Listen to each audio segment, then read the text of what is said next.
പറയുന്നുണ്ട് അതിനകത്ത്. ഇത് ഇങ്ങനെയല്ല, ഇത് എഡിറ്റ് ചെയ്തതാണ്. ആ ചേട്ടൻ തന്നെ വന്നിരുന്നു, ഏതോ ഒരു ചേട്ടൻ, എനിക്ക് അറിയില്ല കേട്ടോ, വന്നിട്ട് അത് കേക്ക്, അതൊരു മിനിമം കോമൺ സെൻസ് ആണ്. അത് എഡിറ്റ് എന്തുകൊണ്ട് അതിന്റെ ഫുൾ ഇതാരും ചോദിച്ചില്ല? അങ്ങനെ കുറെ സംഭവം ഉണ്ട്. അപ്പം 3 പേർക്കുള്ളിൽ നടക്കുന്ന ഒരു സാധനത്തിന് വെറുതെ കേട്ടിട്ട് അവരങ്ങനെയാണ് അവരിങ്ങനെയാണെന്ന് ജഡ്ജ് ചെയ്യാൻ ലോകത്ത് ആർക്കും അവകാശമില്ല. കാരണം ഇന്ന് ഞാൻ നല്ലതാണോ എന്ന് എന്നോട് തന്നെ ചോദിക്കണം. അപ്പൊ എനിക്കേ അറിയത്തുള്ളൂ ഞാൻ എന്തൊക്കെ ചെയ്യുന്നുണ്ട്, ഞാൻ എത്രമാത്രം നല്ലതാണെന്ന് എനിക്കേ അറിയുള്ളൂ. അതേപോലെ ഓരോ വ്യക്തികൾക്കും അവർക്കേ അറിയത്തുള്ളൂ അവരുടെ ലൈഫിൽ എന്താ നടക്കുന്നതെന്ന്.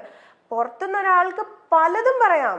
ഇപ്പൊ തന്നെ എനിക്ക് അറിയില്ല. ഞാൻ ആ ടൈമില്, ഞാൻ ശരിക്കും പറഞ്ഞാല് ആ ടൈമിൽ ഞാൻ എൻ്റെ റൂം ചെന്നൈയിൽ, എനിക്കൊരു അപ്പാർട്ട്മെന്റ് ഫ്ലാറ്റാണ് ഇവർ തന്നിരിക്കുന്നത്. അപ്പൊ ഈ പ്രശ്നങ്ങളൊക്കെ നടക്കുന്ന ടൈമിൽ ഞാൻ ഒറ്റയ്ക്കാണ് ആ ഫ്ലാറ്റിനുള്ളിൽ.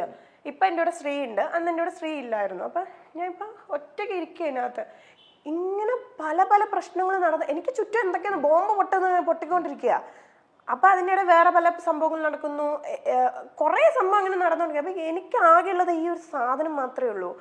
ഞാൻ ഇതിനകത്ത് എടുത്തു വെച്ച് എന്നെ ഈ ഇന്റർവ്യൂ സാധനങ്ങളൊന്നും ഞാൻ കാണാറില്ലായിരുന്നു.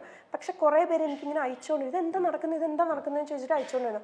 പക്ഷെ എന്നോടൊന്നും ചോദിക്കാത്ത ആളുകളുണ്ട്. കാരണം എന്നെ അറിയാവുന്ന ആളാണ് ഞാൻ. എല്ലാവരുടെ അടുത്തും പൊതുവെ പെട്ടെന്ന് ഞാൻ ഒരു സ്ഥലത്ത് പോയാൽ എല്ലാവരും മിങ്കിളാവുന്ന ഒരാളാണ് ഞാൻ. എല്ലാവരോടും സംസാരിക്കും. എനിക്ക് ആണ് പെണ്ണ് അങ്ങനെ ഒന്നുമില്ല. ഞാൻ എല്ലാവരും നല്ല ഓപ്പണായിട്ട് സംസാരിക്കുന്ന ഒരാളാണ്. പിന്നെ സംശയമുള്ളത്, ഒരു സംശയ രോഗമുള്ളത് എൻ്റെ ഒരു കുറ്റമല്ല, അതിന് ഒന്നും ചെയ്യാൻ പറ്റത്തില്ല. എനിക്കേ അറിയത്തുള്ളൂ അവിടെ എന്താണ് നടന്നതെന്നുള്ളത് എനിക്കറിയാം. ഇപ്പൊ ആ ഒരു ആൾക്കറിയാം അവിടെ എന്താ നടന്നിട്ടുള്ളത്. ഇത് പെർഫെക്റ്റ് ആവാൻ ശ്രമിക്കുന്ന ആള് സിമ്പതി ക്രിയേറ്റ് ചെയ്യും, പലതും ചെയ്യും. അതിനൊരു വെപ്പണായിട്ട് അവർക്ക് ഒരു സംഭവം കൂടെ ആ കൂട്ടത്തിൽ ഉണ്ടായി. അപ്പൊ സിമ്പതി എന്നും ഒരു പെണ്ണ് കരഞ്ഞ് അല്ലെങ്കിൽ അങ്ങനെ ഇങ്ങനെയാന്ന് പറഞ്ഞാൽ അവർ അഭിനയിച്ചാലും അത് മനസ്സിലാവുമെങ്കിൽ പോലും അയ്യോ ആ പെണ്ണ് കരയുന്നു എന്ന ആളുകൾ പുറകെ പോവുള്ളൂ, അല്ലാതെ ഒന്നുമില്ല. പിന്നെ ഏറ്റവും കൂടുതൽ എനിക്ക് ഷോക്കായെന്ന് വെച്ചാൽ തമിഴ്നാട്ടിൽ നടക്കുന്ന ഒരു സംഭവം. ഇത് അവിടെ ഭയങ്കര ഇതിൽ പൊയ്ക്കൊണ്ടിരിക്കുക. ഞാൻ ഞെട്ടിപ്പോയത് അവിടെ കുറച്ച് ഇത്രേ വന്നോള്. ഇവിടുത്തെ ന്യൂസ് എടുത്ത് നോക്കിയപ്പോഴേ എന്റെ പൊന്നു ചേട്ടൻ, ഞാനത് ഓപ്പൺ ചെയ്തപ്പം ഫസ്റ്റ് കാണുന്നത് എന്തോ ഹോട്ടൽ ദൃശ്യം പുറത്ത്. എങ്ങനെ ഇരിക്കും ഹോട്ടൽ ദൃശ്യം പുറത്ത്? എന്തൊക്കെയായി? അതായത് ഒരു ആൺകുട്ടിയോട് മിണ്ടിയാൽ അടുത്ത ഇന്നലെ ഒരു പ്രശ്നം നടന്ന അടുത്ത വരുന്ന ഹെഡ്ലൈനാണ് ഹോട്ടൽ ദൃശ്യം പുറത്തുനിന്ന്. എങ്ങനെ ഇരിക്കും? ഞാൻ ഒന്നാമത് ആ ടൈമിൽ കുറച്ച് മെന്റലി കുറച്ച് ഡൗൺ ആയി. എന്നാലും ഞാൻ മെന്റലി സ്ട്രോങ് ആയിട്ടിരിക്കും. കാരണം ഞാൻ എന്നെ ആരുടെ മുമ്പിൽ ഞാൻ വിട്ടുകൊടുക്കില്ല. ഞാൻ സ്ട്രോങ് ആയിട്ട് നിന്നാൽ എനിക്ക് വേണ്ടിയിട്ട് ഞാൻ സ്ട്രോങ് ആയിട്ട് നിൽക്കണം, അല്ലാതെ എനിക്ക് വേണ്ടി ആരും സ്ട്രോങ് ആയിട്ട് നിൽക്കില്ല. പിന്നെ എന്നെ സ്നേഹിക്കുന്ന കുറെ ആളുകളുണ്ട് എനിക്ക് കൂട്ടായിട്ട് നിൽക്കാനായിട്ട്. ഞാൻ അവർക്ക് വേണ്ടി ഞാൻ നിൽക്കും.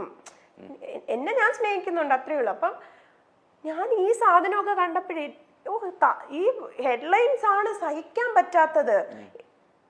എനിക്ക് അറിയല. ഇന്ന് വെറുതെ ഒന്ന് അൻഷിതാന്ന് അടിച്ചു നോക്കിയാ ഇതിനകത്ത് വരും എന്താ ഹോട്ടൽ ദൃശ്യം പുറത്ത്. പക്ഷെ എനിക്കിപ്പോഴും മനസ്സിലാവാത്ത ഈ എഴുതിയിടുന്നവരുടെ വീട്ടില് അമ്മയും അച്ഛനും പെങ്ങളും അല്ലെങ്കിൽ ഭാര്യ ഒന്നും ഇല്ലെന്ന് ഞാൻ എപ്പോഴും ആലോചിക്കാറുണ്ട്. എന്ന് വെച്ചാൽ മറ്റുള്ളവരുടെ ജീവിതം വിറ്റ് കഴിക്കുന്നത് സത്യമായിട്ടും ദഹിക്കും. സത്യം പറഞ്ഞാൽ നമ്മൾ റെക്കോർഡ് ചെയ്ത് വെക്കണം. നമ്മളൊരു അതായത് ഇങ്ങനത്തെ സംസാരങ്ങൾ വരുമ്പോൾ ഉറപ്പായിട്ട് നമ്മൾ റെക്കോർഡ് ചെയ്ത്, പ്രത്യേകിച്ച് ആണുങ്ങൾ റെക്കോർഡ് ചെയ്ത് വെക്കണം. പക്ഷെ ഞാൻ ഞെട്ടിപ്പോയെന്ന് ഈ എഡിറ്റിംഗ് വേർഷൻ കേട്ടപ്പോൾ ഞാൻ ഞെട്ടിപ്പോയി. എനിക്കറിയില്ല ഇനി എന്തൊക്കെ എഡിറ്റിംഗ് വേർഷൻസ് തരുമെന്ന് വെച്ചാൽ പറഞ്ഞ സാധനങ്ങളെ വെട്ടി ഞാൻ പറഞ്ഞത് മാത്രം വിട്ട് അങ്ങനെയാണ് അത് വെളിയിൽ വന്നിരിക്കുക. എനിക്കറിയാലോ ഞാൻ സംസാരിച്ച സാധനം എനിക്കറിയില്ലേ, ഇനി ഞാൻ സംസാരിക്കാത്ത സാധനം എനിക്ക് വരുമെന്നൊന്നും എനിക്കറിയത്തില്ല. ടെക്നോളജി അത്ര വളർന്നിരിക്കുന്നു. പിന്നെ കുഴപ്പമില്ല, പക്ഷെ കാണും. ദൈവമുണ്ട്, അതുകൊണ്ട് ഞാൻ എല്ലാം ദൈവത്തിന് വിട്ടു. ഞാൻ എപ്പോഴും പറയാനുണ്ട്, ദൈവം എനിക്ക് തരുന്നത് എൻ്റെ ലൈഫിലെ ഓരോ സാധനവും എനിക്ക് ഏറ്റവും പെർഫെക്റ്റ് ആയിട്ടുള്ളത് ദൈവം എനിക്ക് തന്നിട്ടില്ല ഇന്നേ വരെ. കൂടെ ഇവിടെ ചെയ്യുന്നതിന് മുമ്പേ ഞാൻ ചെറിയ ചെറിയ ക്യാരക്ടേഴ്സൊക്കെ ചെയ്തിട്ടുണ്ട്. കൂടെ ഇവിടെ ചെയ്യുന്നതിന് മുമ്പേ ഏഷ്യാനെറ്റിൽ എന്നെ ഒരു മെയിൻ സീരിയലിലെ നായികയായിട്ട് വിളിച്ചു. അതെൻ്റെ കയ്യിൽ നിന്ന് പോയി. പക്ഷെ ഞാൻ ഇന്ന് ചെയ്യുന്ന കൂടെ ഇവിടെയാണ് ഏറ്റവും ബെസ്റ്റ്. അതാണ് ആ സീരിയലിനെ വെച്ച് നോക്കിയാൽ ഏറ്റവും ബെസ്റ്റ് കൂടെ ഇവിടെയാണ്. അപ്പം ദൈവം എനിക്ക് ബെസ്റ്റാണ് തന്നത്. അതെനിക്ക് ചെല്ലമ്മ ഏറ്റവും ബെസ്റ്റ് ക്യാരക്ടറാണ് തന്നത്. അതേ കണക്കൊരു ക്യാരക്ടർ ആരും ചെയ്യുന്നില്ല ഞാൻ ഉറപ്പായിട്ടും പറയാം. എന്ന് വെച്ചാൽ അമ്മ അതൊരു ക്യാരക്ടർ പെർഫോം ചെയ്യാനുണ്ട്, ഒരു ആർട്ടിസ്റ്റ് എന്ന നിലയിൽ പെർഫോം ചെയ്യാനുണ്ട്. ഇന്ന് തന്നെ ഇവള് വന്നിട്ട് എന്നെ എന്നോട് എന്താ അഞ്ച് കറുത്തു പോയല്ലോ എന്ന് പറഞ്ഞിട്ട്, ഞാൻ കൈ ഇത്രയുള്ളായിട്ട് എൻ്റെ കൈ ഞാൻ ഇപ്പൊ ഫുൾ കൈ ഇടുന്നതിന് മെയിൻ റീസൺ ടാൻ അറിയാണ്ടിരിക്കാൻ വേണ്ടിയിട്ടാ. ഇവിടുന്ന് ഫുൾ കറുത്തിരിക്കുക, എൻ്റെ മുതുക് ഫുൾ കറുത്തിരിക്കുക, ബ്ലൗസ് ഇടുന്ന ഇതിൽ ഫുൾ കറുത്തിരിക്കുക. ഞാൻ നന്നായിട്ട് കഷ്ടപ്പെടുന്നുണ്ട് ചേട്ടാ, വെയിലത്ത് നന്നായിട്ട് കഷ്ടപ്പെടുന്നുണ്ട്. നമ്മൾ വിചാരിക്കുന്ന വെയിലല്ല ചെന്നൈ വെയിൽ. നന്നായിട്ട് വെയിലത്തും മഴയത്തും ഒക്കെ ഞാൻ നന്നായിട്ട് കഷ്ടപ്പെടുന്നുണ്ട്. സൈക്കിൾ ചവിട്ടി കൊച്ചിനെ എടുത്തോടി ഒക്കെ കഷ്ടപ്പെടുന്നുണ്ട്.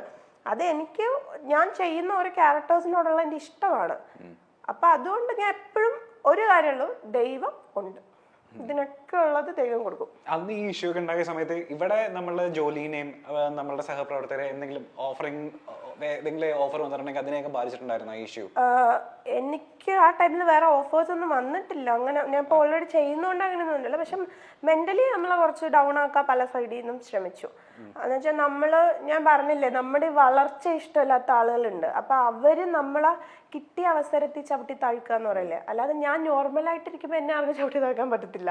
അപ്പൊ ആ ഒരു ഇതിൽ അവർക്ക് അറിയാം മെന്റലി ഇവള് വീക്കാണ് എന്നുള്ള ടൈമിൽ മെന്റലി കുറച്ച് എന്നെ ഒന്നും കൂടി വീക്കാക്കാൻ നോക്കി. പക്ഷെ വിട്ടുകൊടുത്തില്ല.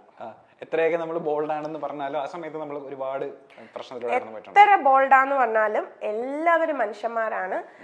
ഞാൻ ഭയങ്കര വലിയൊരു സംഭവം തന്നെ ഇവിടെ എന്റെ ഇടയ്ക്ക് നടന്നിട്ടുണ്ട്. പക്ഷെ എനിക്കത് ഷെയർ ചെയ്യാൻ താല്പര്യമില്ലാത്തതുകൊണ്ട് ഞാൻ അത് പറയുന്നില്ല. എന്ന് വെച്ചാൽ നമ്മള് വിട്ടുപോകും. നമ്മൾ മൊത്തത്തിൽ നമ്മൾ വിട്ടുപോകും. നമ്മളെ മൈൻഡും കാര്യങ്ങളും ഒക്കെ വിട്ടുപോകും. നമ്മള് എന്തിന് എന്ന് തോന്നും.